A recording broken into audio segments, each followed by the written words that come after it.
The threat of nuclear warfare is a threat to all of us.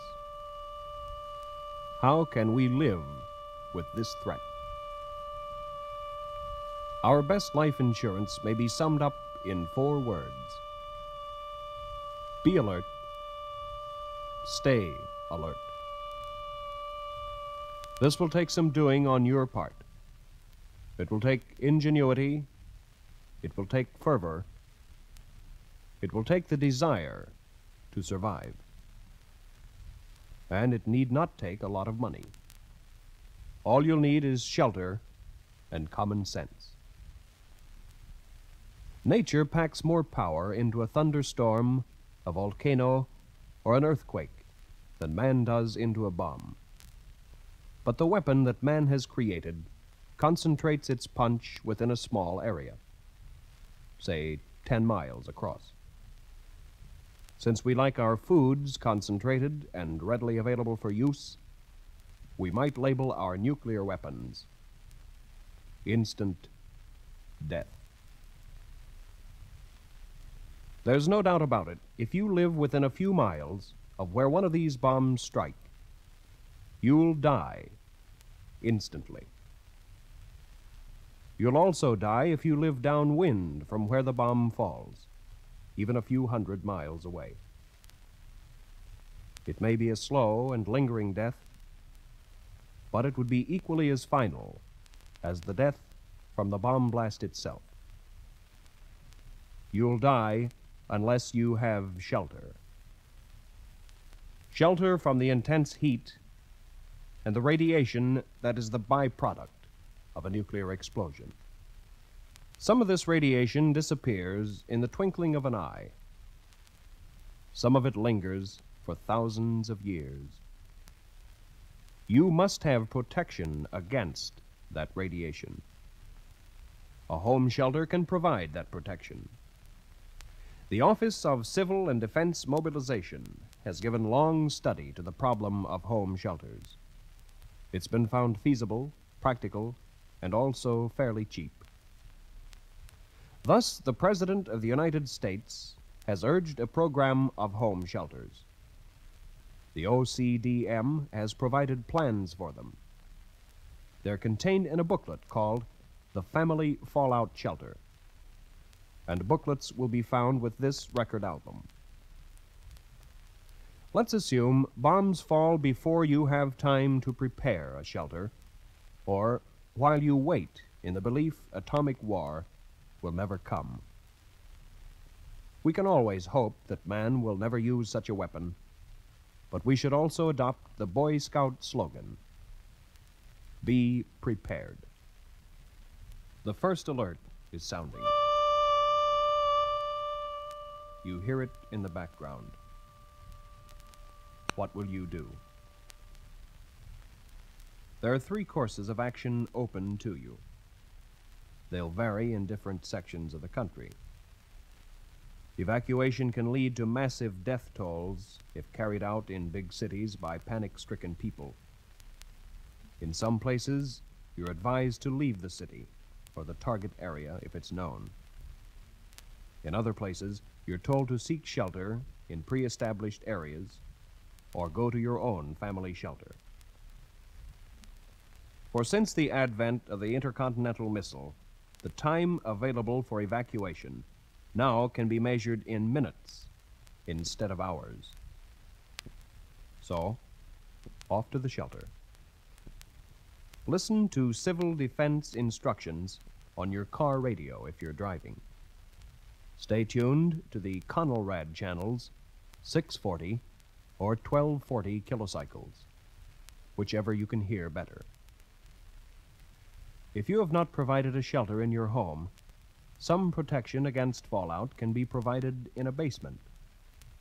If you don't have a basement or a storm cellar, seek a room in the center of the house, away from windows. Listen to civil defense instructions.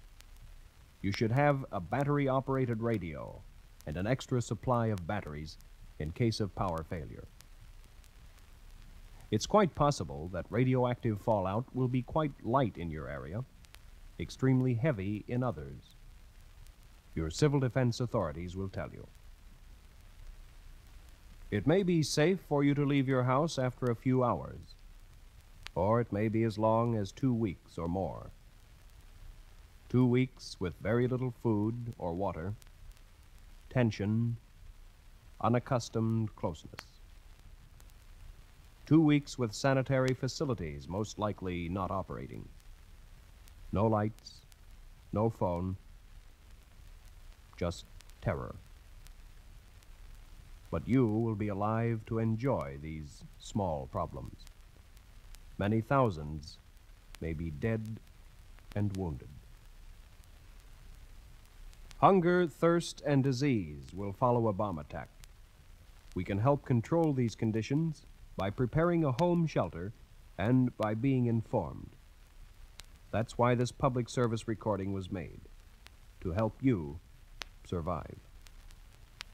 Under certain conditions, a person can live without food for 2 weeks if he has water. Medical authorities tell us that the psychological factor is worse than not eating. It's the fear that kills faster than starvation itself.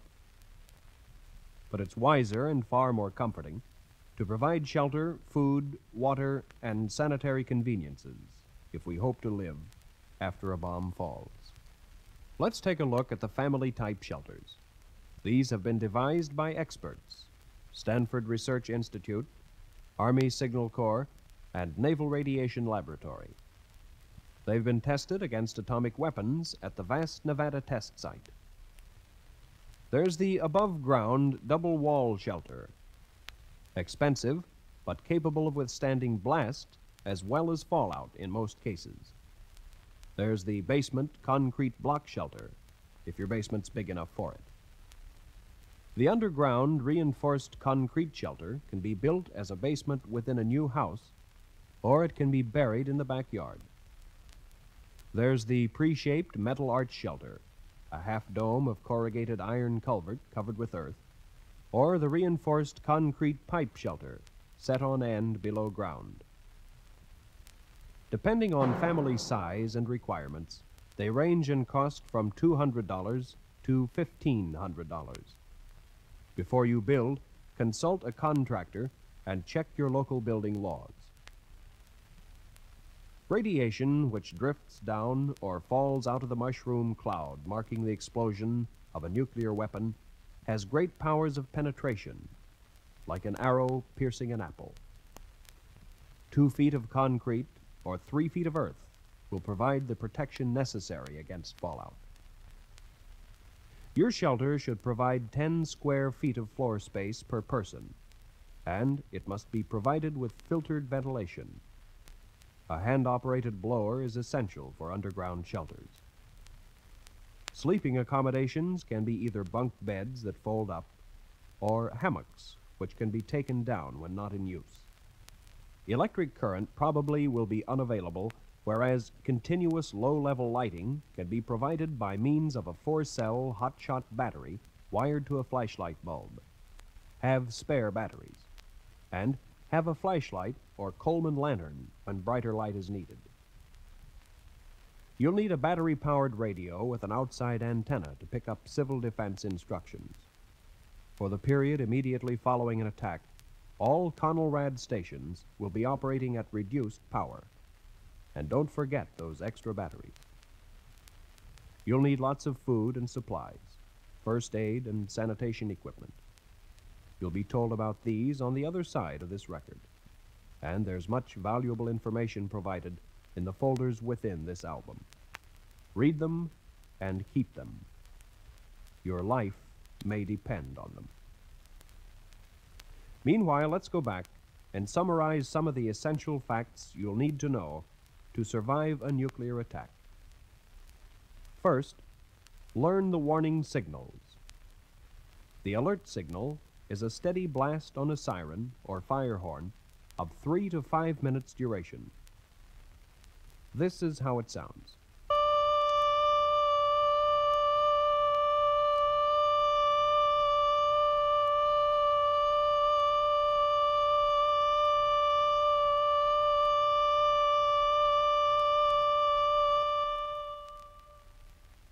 take cover signal is a wailing tone or a series of short blasts of 3 minutes duration.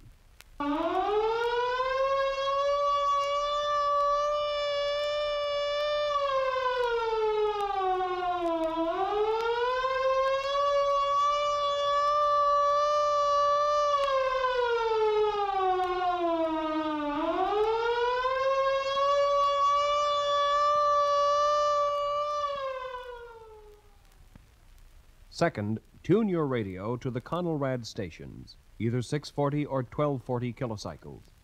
Listen carefully to the instructions. Your life depends on how well you follow them.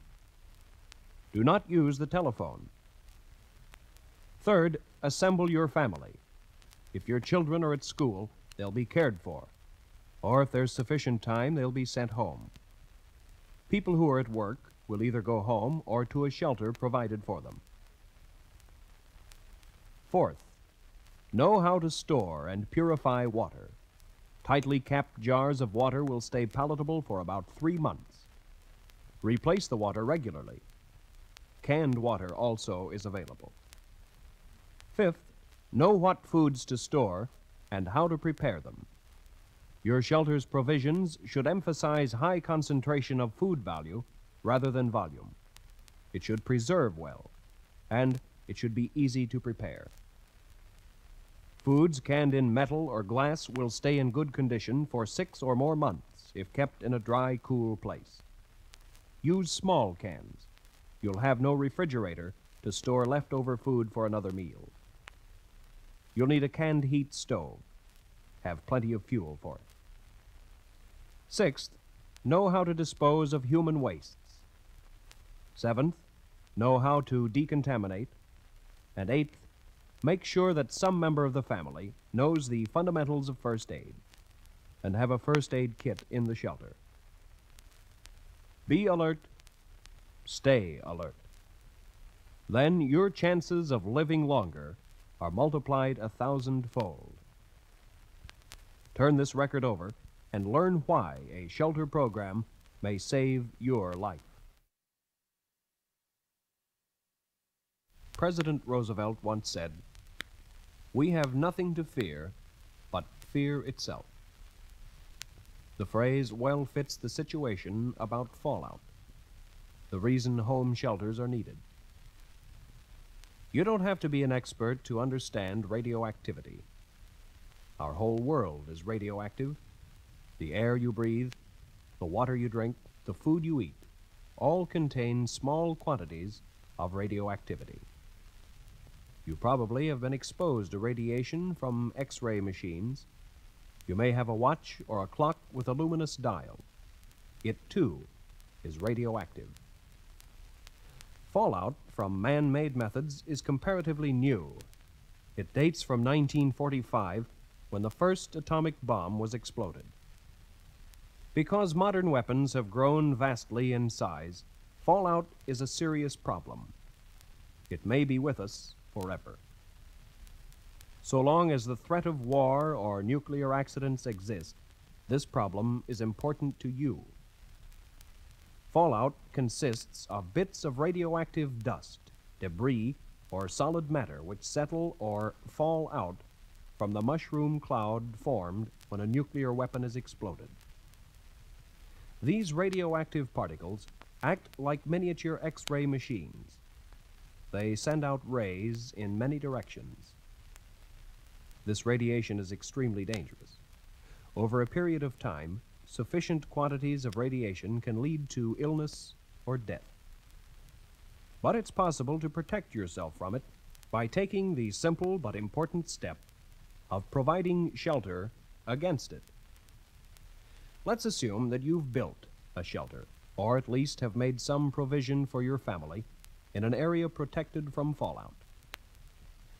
You may not have much time to get into that shelter, so it's wise to furnish it now. Most of the equipment can stay there indefinitely. Food, however, should be replaced regularly. You'll need cooking and serving equipment, a canned heat cooking unit with extra cans of fuel, a frying pan, cups, and napkins, a double boiler, such things as bottle and can openers, plates, eating utensils, measuring cups, matches, and a pocket knife.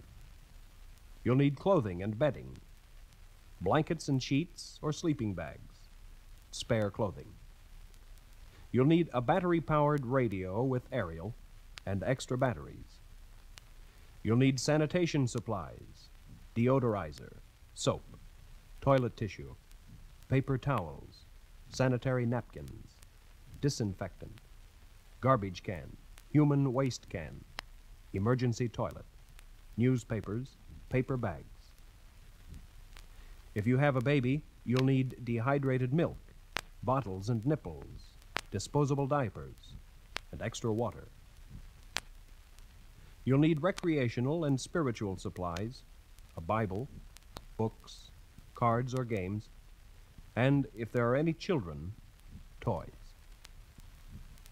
You'll need light, a flashlight with extra batteries, candles, a calendar, a clock, and hand tools probably will not be amiss if you have sufficient room.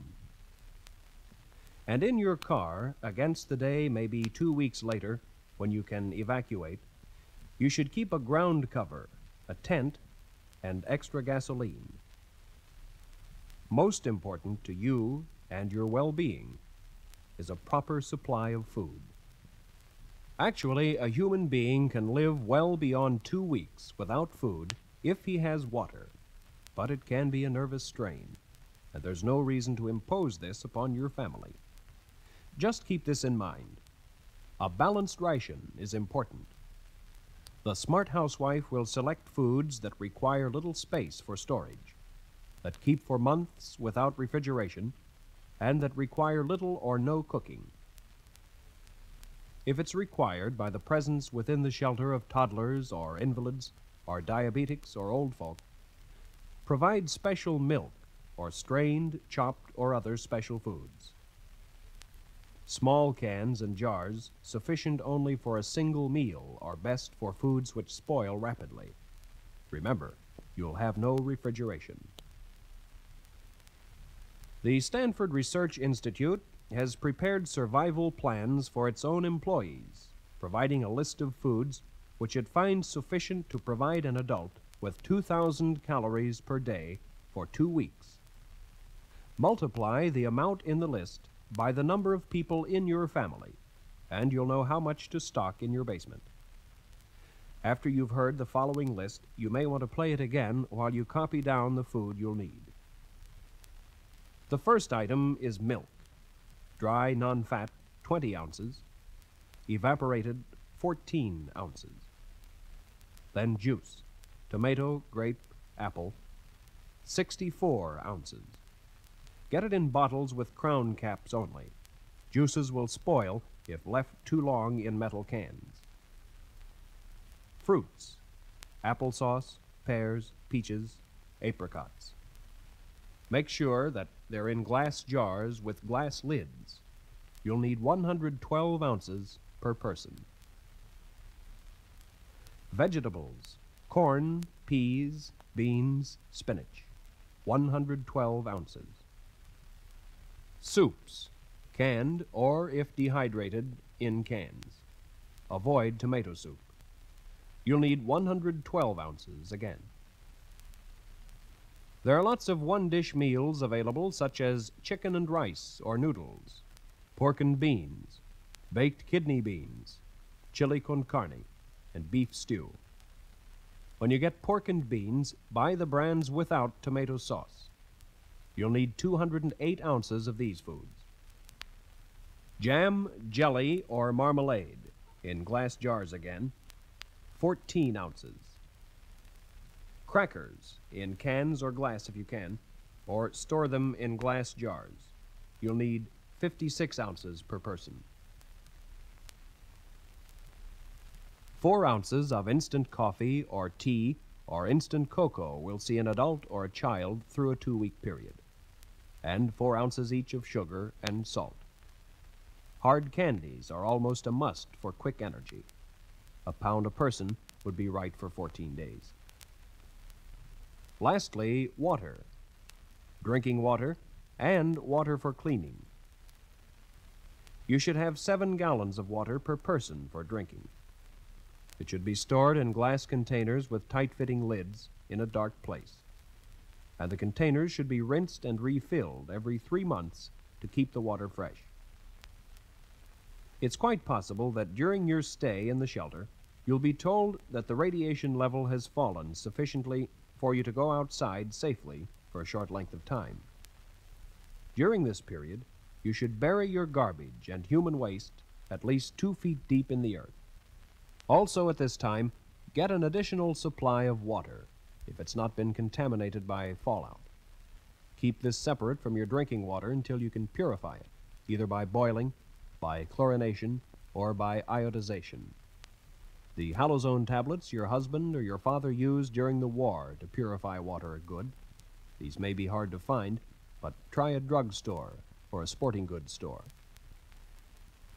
You should know how to treat broken bones, halt bleeding, or handle burns.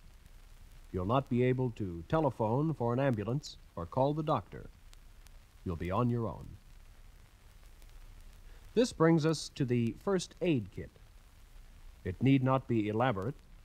A small bottle of antiseptic solution, 4 triangular bandages for slings, a 2-ounce bottle of aromatic spirits of ammonia to treat faintness, packaged, folded sterile dressings to cover open wounds or burns.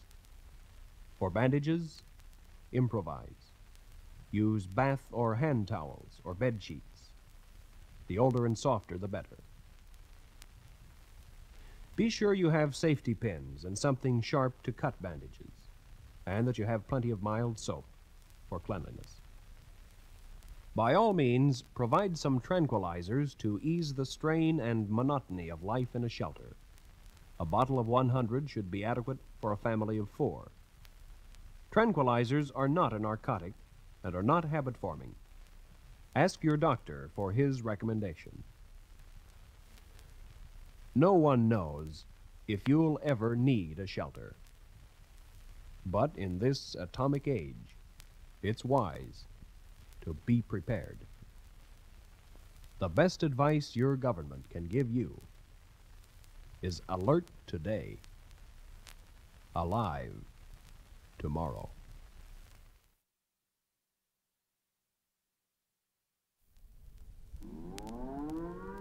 On April 28, 1961, the President of the United States, John F. Kennedy, in a message to the American public, said in part that common prudence demands that we take all necessary measures to protect our homes, our institutions, and our way of life so that they may survive should an enemy thrust war on us. Mr. Frank B. Ellis, National Director for the Office of Civil and Defense Mobilization, following President Kennedy's message, also made the following comment.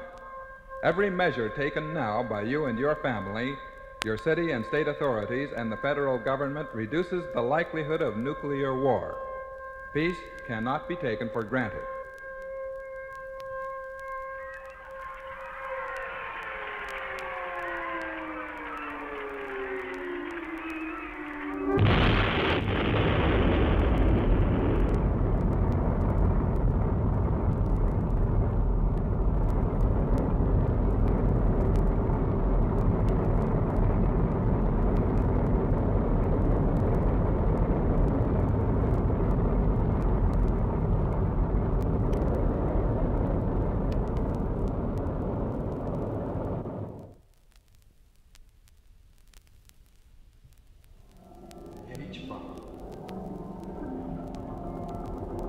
The H-bomb. The H-bomb.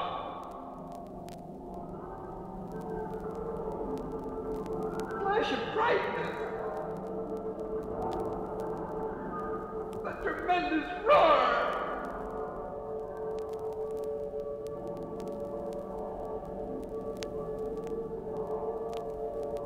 And I, the complacent American, thinking that no one would ever dare attack an American city. And I told my friends that nuclear war, this would never happen. But it did. I always thought I was a good American. Patriotic and civic. But I was wrong. I failed myself and my country.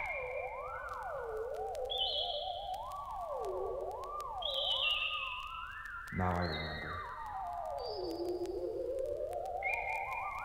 Today I had just returned to Target City from an extended business trip.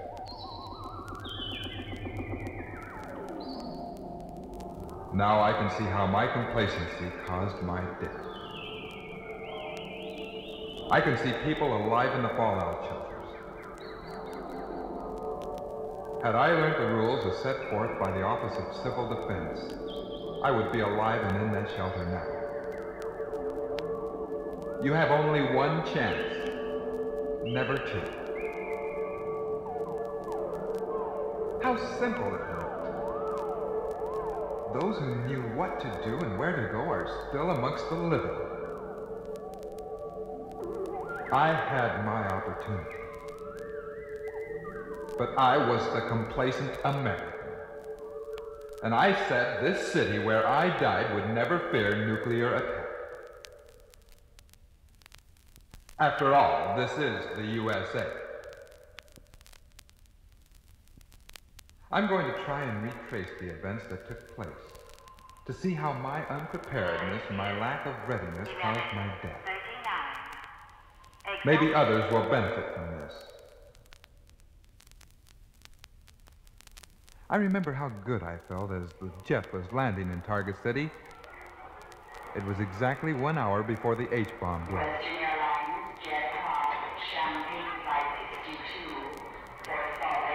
I remember leaving the airport for my office in downtown Target City. And regarding the H-bomb attack, I can't remember any major incident other than a newscaster referring to our continuing Cold War. I noted how typical our activities were as I compared them to the other cities I had visited during my business trip. First, the suburbs and our new housing projects under construction. Then, entering the residential area, everything seemed to be its normal self. Just as I approached the elementary school, I remember the noontime bell ringing. The children rushing, playing games while on their way home for lunch. Those poor children. Where are they now? Entering our new multi-million-dollar freeway, first the high-speed traffic. Drivers speeding and hurrying for no other reason than speed itself. Then the accident. The skidding of tires and clash of metal is so vivid in my memory.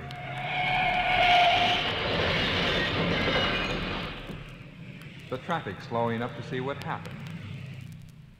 The driver, seeing the accident, becomes somber. Not driving fast now.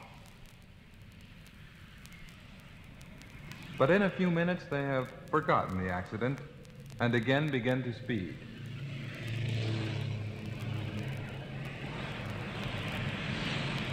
The baseball stadium has been completed, and as I pass, I remember I have tickets for tomorrow night's game. I know now there will be no tomorrow night, because death does not attend a baseball game. The fire at the interchange as I turned off the freeway, the fire and all that fire equipment responded. This was the industrial area. I could see the blaze being put out by the firemen. Nothing serious, but because it was in the industrial area, many fire trucks responded. All this excitement caused by this blaze, I can see is only a grain of sand compared to the horrors of the H-bomb.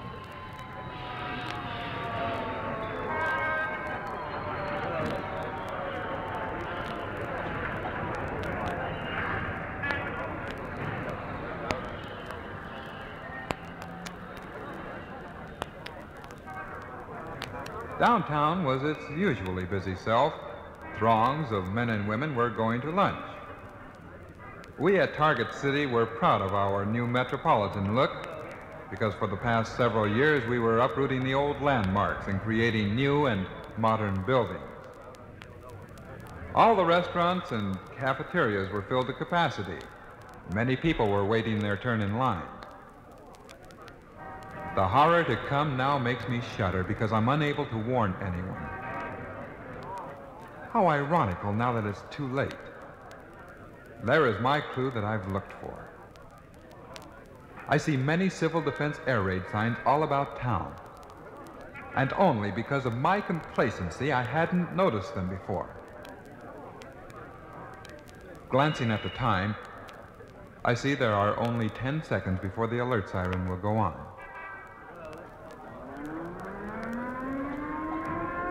There goes the alert siren. I see the people in the city have 9 minutes to take shelter and follow the rules of civil defense. I see my indifference to the siren going off. Actually, I felt like a great many others felt. Irritated. We, of course, didn't know this was not a drill, but real. The taking for granted test drill was my first mistake. It was then I had spoken out loud, criticizing civil defense. I had said, "Now can't those civil defense guys sound that siren some other time? Here it is in the middle of the lunch hour and those guys have to test the equipment now." And then I remembered. A civil defense meeting I had promised to attend. And I told Helen, my wife. What a waste of time. Besides, I was going to bowl that night anyway. So I bowled and never did get to learn anything about civil defense. But then I remembered saying, as the siren sounded, "Wait a minute. This isn't a test day. They usually test near the end of the month. Why, they didn't even announce they were going to test today." I remember seeing a driver in his panic slamming his brakes on, causing a series of accidents. The streets suddenly became packed with cars, trucks, and buses. But all those cars just piling up against each other, just wrecking each other. Panic. An hysterical look in people's eyes. Everybody pushing and shoving each other. No one knew what to do or where they were going.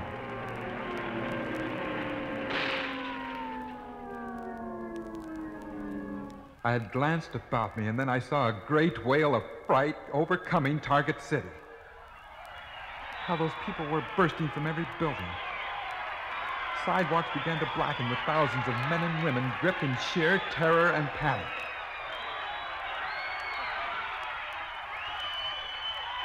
I wanted to escape from this horrible fear. It was uppermost in everyone's mind. Then there was a man carrying a portable radio. And I said, "Hey, you, what's that voice saying on the radio?" And then the voice saying, "This is Conrad, red alert. This is not a test. This is an alert. Take cover immediately, everyone. I repeat, this is not a test. This is Conrad. Take cover immediately. We are under attack." I became afraid because this was real. The voice said it wasn't a test. Take cover immediately.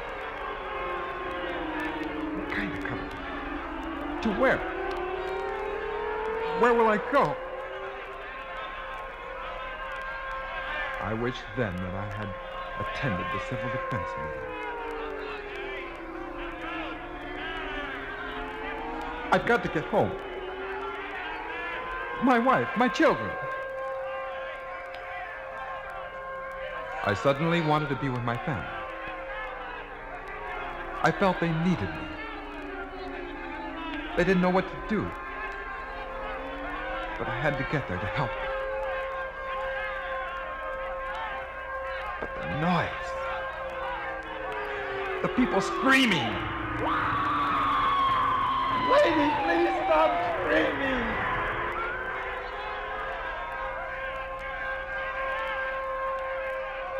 The terrors of the panic. And I saw the elderly lady fall to the street.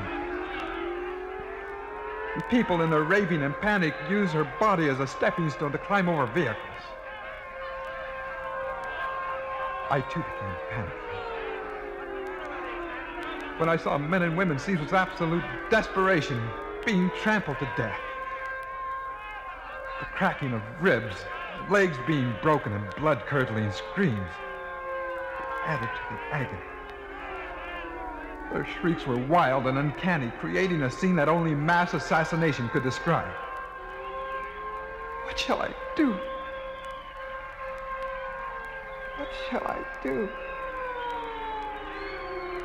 Shall I pray? My God, I guess it's too late for even prayers now.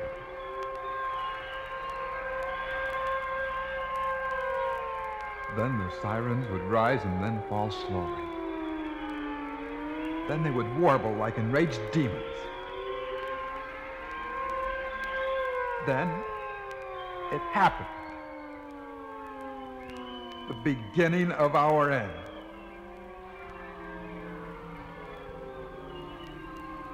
A light of such intensity fills the city. And no one could see anything but its exploding brightness.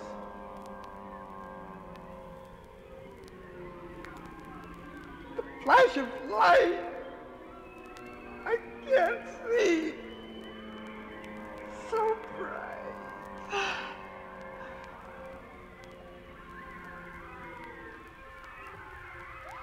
Then the wave of thermal heat follows. The temperature rises to thousands of degrees. Our city was on fire.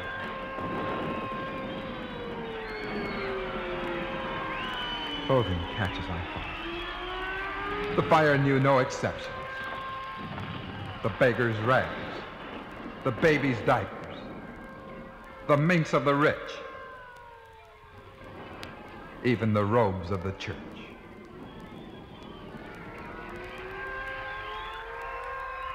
Then came the fighter's fist, a horrible blast causing all in its path to disintegrate. The new buildings had cost Target City many millions and was so proud of become liquefied.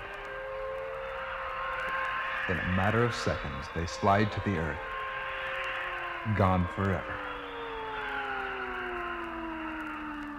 I remember how the siren was bursting into my brain, how it sounded as it began to stop.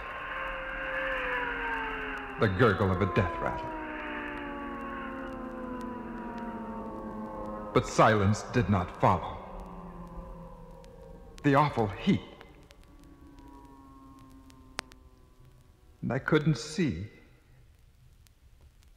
I couldn't stand it. The smell. The terrible, rotten smell of burning flesh. I felt so sick.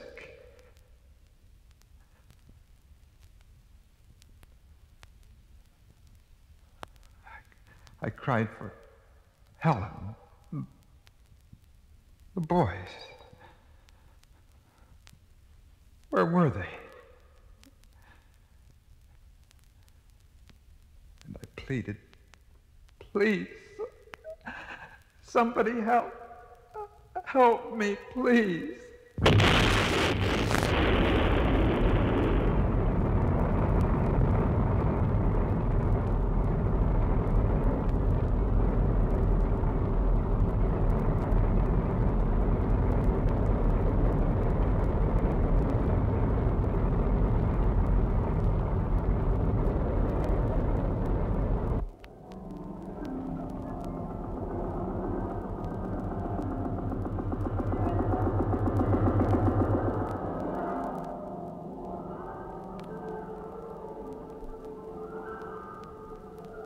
Now I can see how my complacency caused my death. I see people alive in the fallout shelters. Had I learned the rules of self-survival as set down by the Office of Civil Defense, I would be alive and in that shelter now. You have only one chance, never two. How simple it looked. Those who knew what to do and where to go are still amongst the living. I had my opportunity, but I was the complacent American. And I said this city where I died would never fear nuclear attack. After all, this is the USA. The devastation of Target City was mythical. However, it could happen. The reasons are many that it hasn't. There are many complacent Americans, and as a result of their complacency, fail both themselves and our country in numerous ways. They place the entire burden of self-survival upon our government. They accept the free rights of mankind, the military protection afforded them without thought. We citizens of the USA should have a complete understanding of our vast military and civil defenses. We must not take them for granted. Our nation cannot relax its guard and become complacent.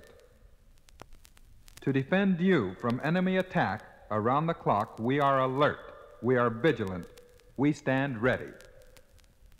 So you, the average American, will feel secure in your daily living.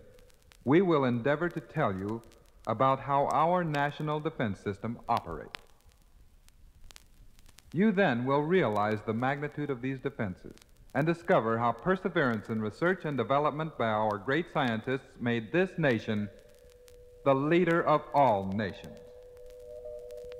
Our goal is to enlighten you to our country's vigilance and to enlist your cooperation in learning the rules of self-survival. Our information will be gained on a tour to several of our mammoth military installations. We start in the state of Colorado. Here in the deep underground is NORAD, the North American Air Defense Command. It is here at NORAD headquarters the operational control of all military and civil defenses are found. NORAD has the responsibility of tracking an object that may be thousands of miles away. In a matter of seconds, they must be able to identify and determine whether the object is friendly or hostile. This is a tremendous task. Our nation's security depends on absolute and proper identification. Let's assume an object sighted is hostile. At NORAD, men spring into action, alerting all our non-military national warning systems who are in direct contact with nearly 500 American cities. They alert the city or cities now known to be targets. Air raid sirens and the CONELRAD radio frequency start to operate. Civil defense is on the move. Now we begin our understanding. When we realize only a mere 120 seconds ago, this object was first detected, and already we have in operation the CONELRAD radio warning and information system, air raid sirens wailing, and all this because our nation remains vigilant, having a multitude of defense systems with warning networks operating with each tick of the clock to defend us from any attack. Let's go back to the time before the object was first sighted. We find that NORAD has many branches, eyes of radar throughout the world, upon our coastal lines, deep inland, across the Arctic and Canada, even out at sea. We have new radar warning posts afloat. Now, our tour takes us to a remote, uncivilized, and uninhabited part of the Arctic. Here, amid the icy wilderness, is a modern military outpost and this is White Alice, Alaska. The hardships, obstacles, and perils that faced many men during the construction of this military outpost will go down in history. It was only because of their combined efforts, determination, and teamwork that today at White Alice, we have now in operation the largest radar tracking station in all the world, with gigantic antennas, some measuring a city block in length. Going inside, we find well-trained and efficient personnel on duty. In times like today, their constant scanning of the radar screen enables us to have less fear of a surprise attack upon the USA. It was here the hostile object was first sighted.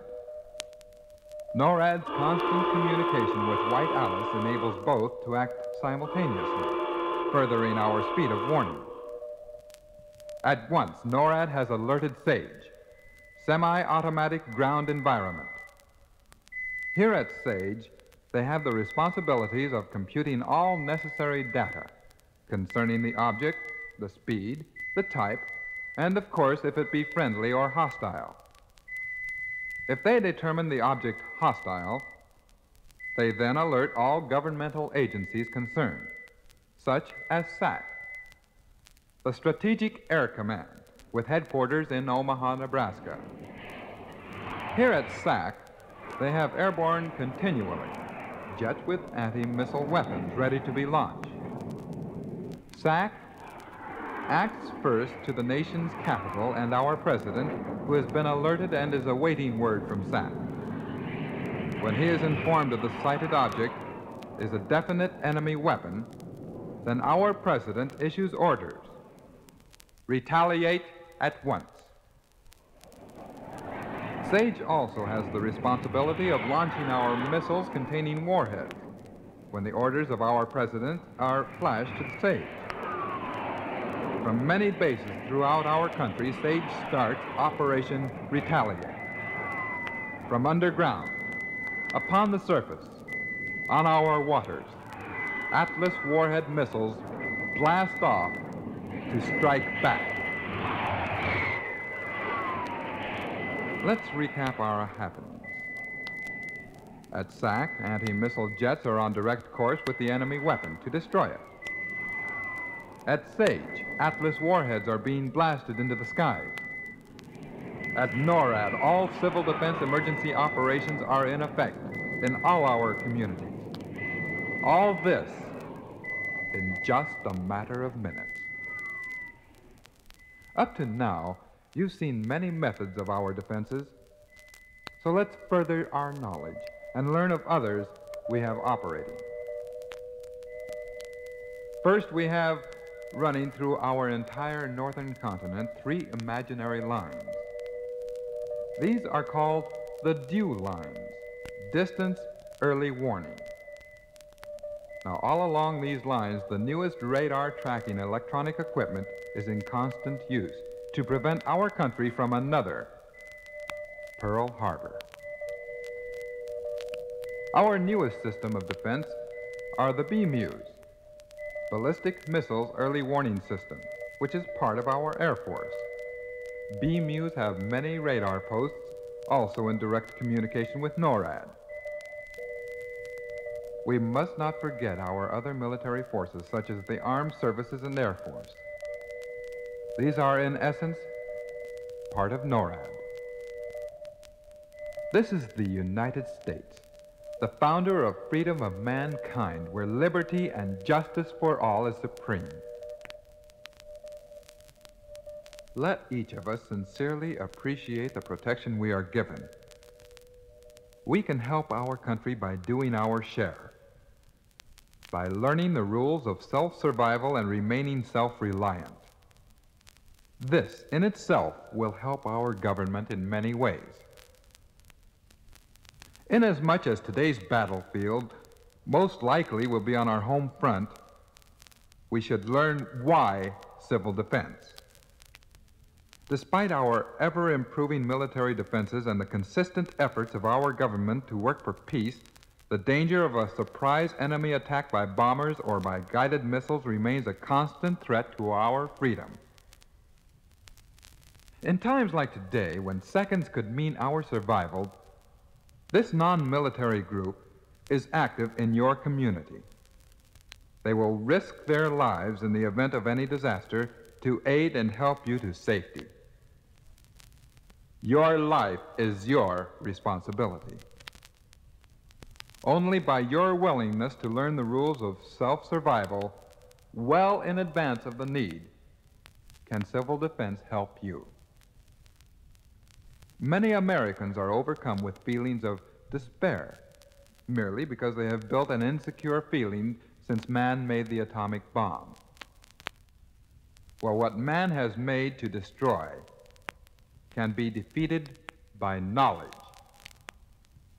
Remember, we've tested many atomic bombs. We learned how to act and what to expect. We, this nation, by the very nature of these tests, have gained knowledge under actual conditions to afford you protection plans from such a bomb. Now, confidence within you means success in the survival of any weapon. Let's all do our simple parts and learn the methods of self-survival. Knowledge like this will give you a feeling of security. At this time, Mr. Jack Fuller, Civil Defense Coordinator for the City of Los Angeles, State of California, with much experience, will speak to you. Listen to what he will tell you.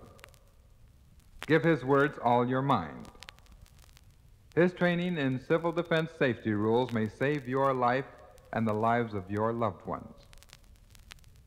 Mr. Jack Fuller. My being here is to inform you of the proper procedures to take in the event of a disaster. Your attention and willingness to learn may save your life. These methods of self-survival will give you a feeling of self-reliance in meeting any type of disaster, whether it be from the forces of nature or an enemy attack. In our nuclear age, seconds today mean survival. Let's all get together and learn by heart the following. First, there are two types of sirens, the alert and the take cover. The alert siren is a steady blast of 3 minutes. This siren will enable you to follow any operation plans in your community. Next, the take cover siren or warbling tone. This means exactly what it implies. When you hear this signal, the attack is due now, so take cover. Next, we learn about CONELRAD and the emergency frequencies on your radio dial at 640 or 1240. Memorize those numbers.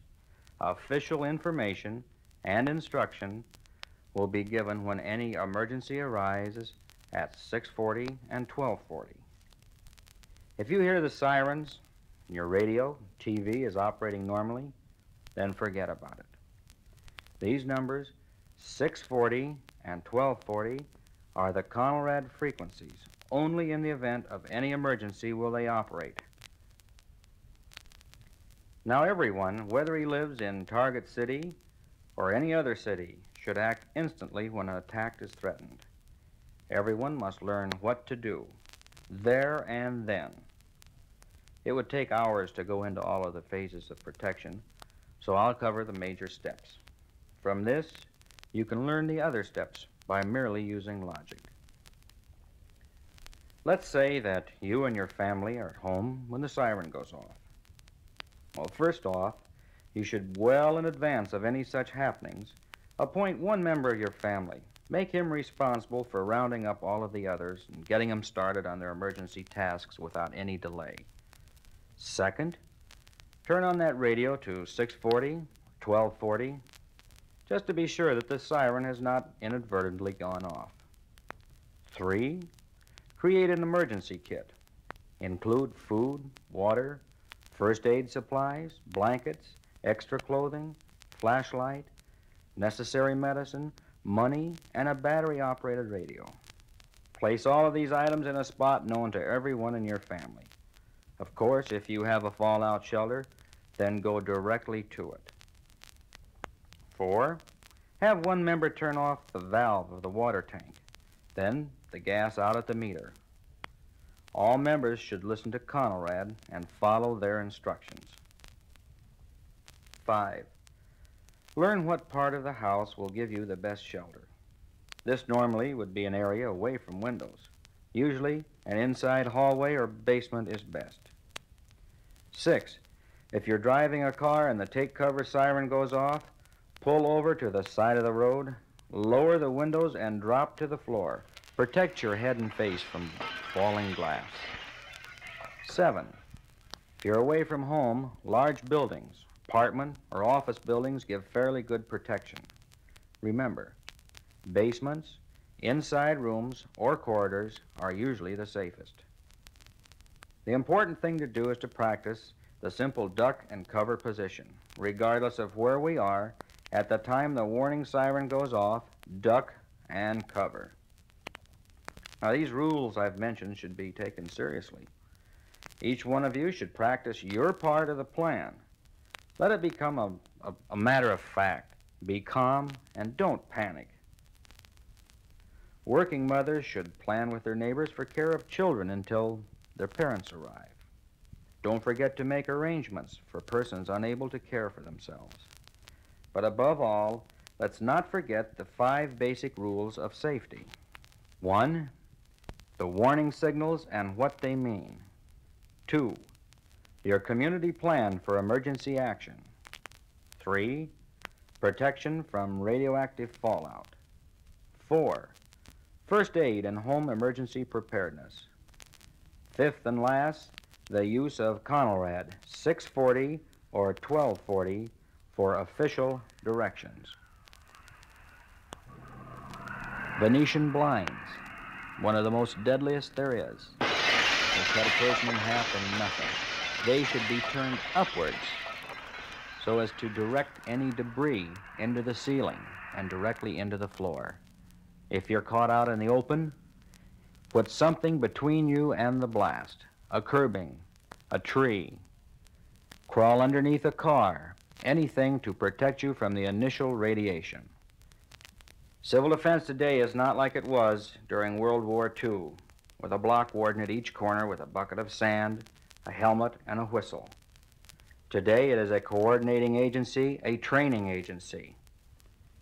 It is physically impossible to have a warden in each block, so it's up to you as an individual to survive. Call up your Red Cross. Find out where the closest first aid class is. Because doctors are going to be scarce, doctors are going to be busy in case of an enemy attack. And if you don't know how to stop a flow of blood from a cut artery from flying glass or debris, you will be dead. There's not going to be anybody else around to help you. It's up to you as an individual to take advantage of the training offered you. The Office of Civil Defense has prepared a great many brochures, booklets, instruction pamphlets on just what to do.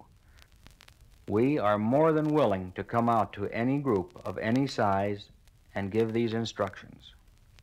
But it's up to you as an individual to want to survive.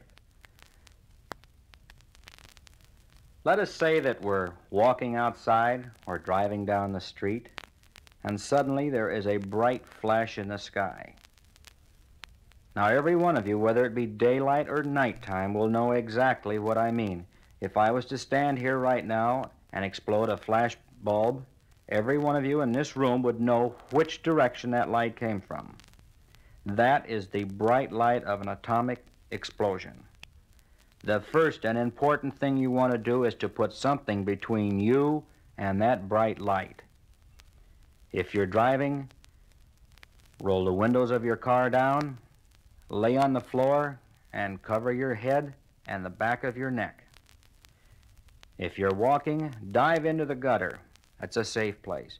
Get behind a tree, get behind a building, but put something between you and that bright light, because the first few seconds of that bright light contain more radioactivity power than your body can withstand. Immediately afterwards, head for the nearest shelter. As you walk down the street, Watch for the civil defense sign pointing to the shelter nearest you. In your metropolitan downtown areas, big buildings, department stores, all have basements. Any building built of concrete, cement blocks, offers an excellent opportunity for protection. Follow all of these rules, and you will survive.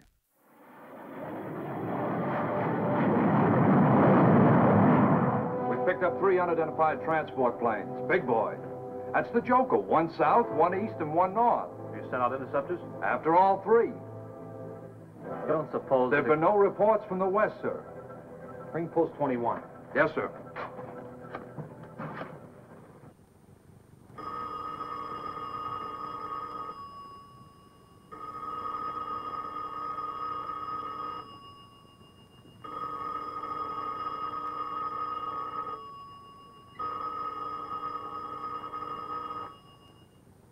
And so, in this critical hour, I call upon the Congress of the United States to back its military leaders with the last dollar, the last man-hour of labor, the last American life.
Outpost 26 calling General Headquarters, priority line.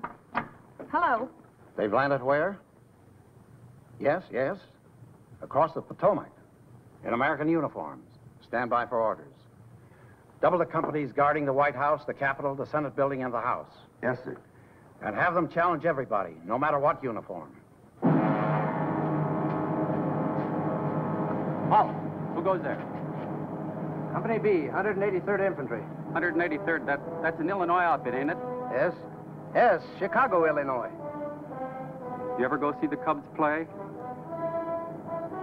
Cubs? Cub is a young animal, a bear. Sergeant the guard! Sergeant the guard! Halt! Who goes there? If we, as members of Congress, have ever been lacking in vigor in our nation's defense, if we have ever failed to realize the urgency of the nation's peril, let us be doubly vigilant now. Let us set an example of fighting Americanism for the whole nation to follow. Let us continue to... Gentlemen! Gentlemen! The enemy is attempting to seize the seat of government! We are surrounded!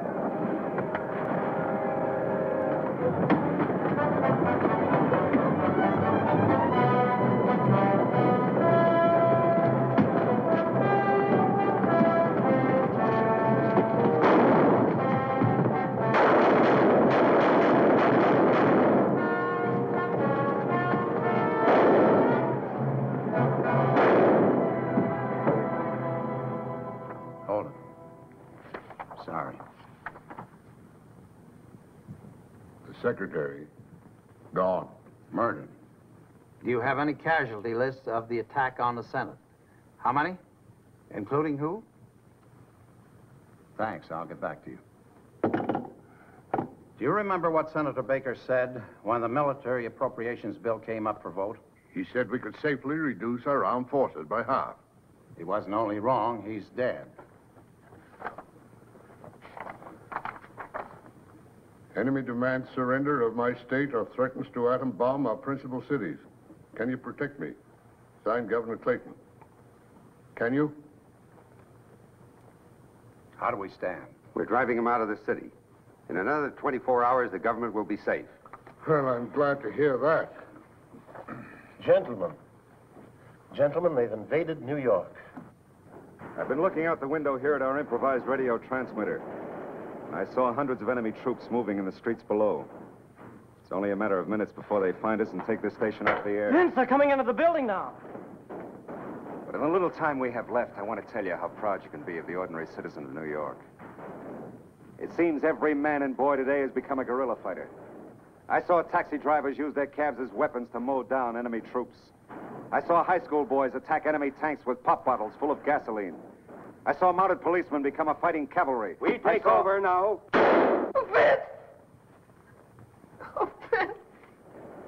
The People's Government of America will take the wealth from the greedy, the speculators, and the capitalistic bourgeoisie, and distribute it among the workers, whose labor will never again be exploited for the benefit of the warmongers of Wall Street. The People's Government brings the citizens of New York a new freedom, a freedom based on order, a freedom based on loyalty to the leaders of the party, your party, which will work hand in hand with the Marxist democratic leadership of all other nations, so that never again will war be necessary among the civilized peoples of the world.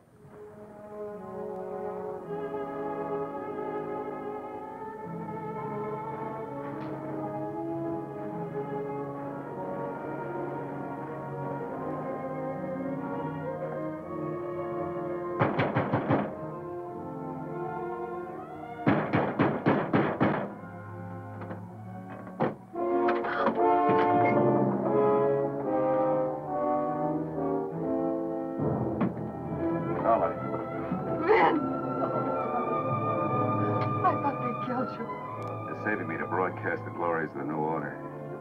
Not going to broadcast for them. What do you think? Hey, Buster, do you mind if we sit down? All right, sit down.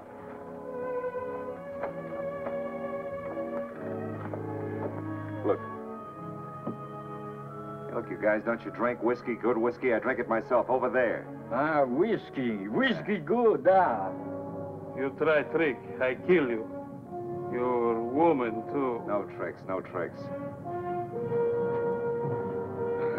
Good whiskey. Look, baby, I tricked him into bringing me here. I'm going to get you out. You don't know how wonderful it is. Just to see your face. To know that you're alive. I never thought I'd see you again, either. Vince, if we could just stay together. We should have met another time, honey. A year ago, a month. A month ago, I wanted a mink stove. I thought it was important.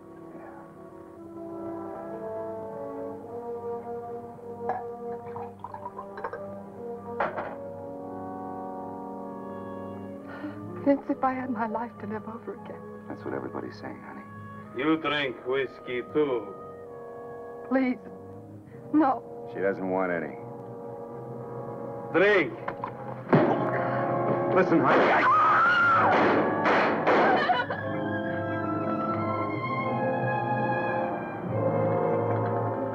Get out! Get out of here! He's dead. Now you, my woman.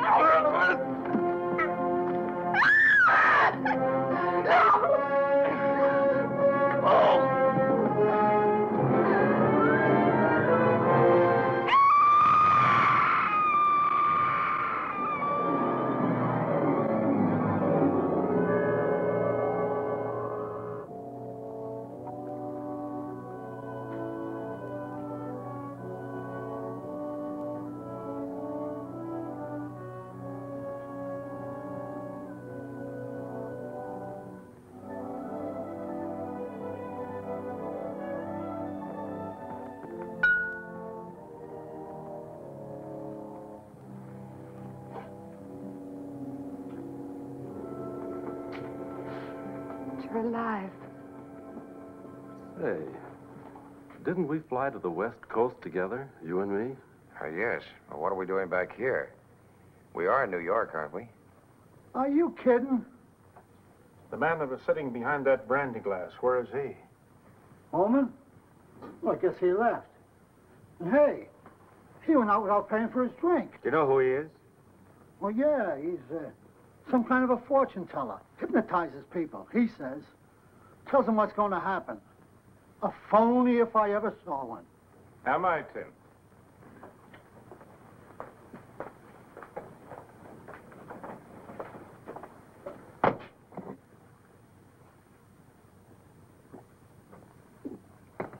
That's for the drink.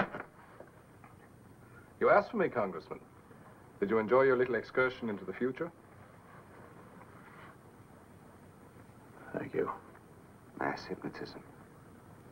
That's what it was. Exactly. Then all that stuff about the enemy taking over my plant, it isn't on the level, is it? It isn't really going to happen. It is, unless you do something to stop it. Tomorrow springs from today like water from a rock. If you want to change what you will become, first change what you are. That goes for everybody. That goes for everybody. Good day, everybody. Well, I guess I've got to be going. Maybe make some of those tank parts. I'll be going with you as far as Washington. I've got some things to do also. Well, I'm in on this, too. So long, Tim. So long, fellas. Come back again. Finished with your drink? Yes, but I'll take care of her. Is that the way you want it? Okay. Good luck to the both of you. I guess it's my turn. Do you happen to know the address of the nearest blood bank? I'll show you the way.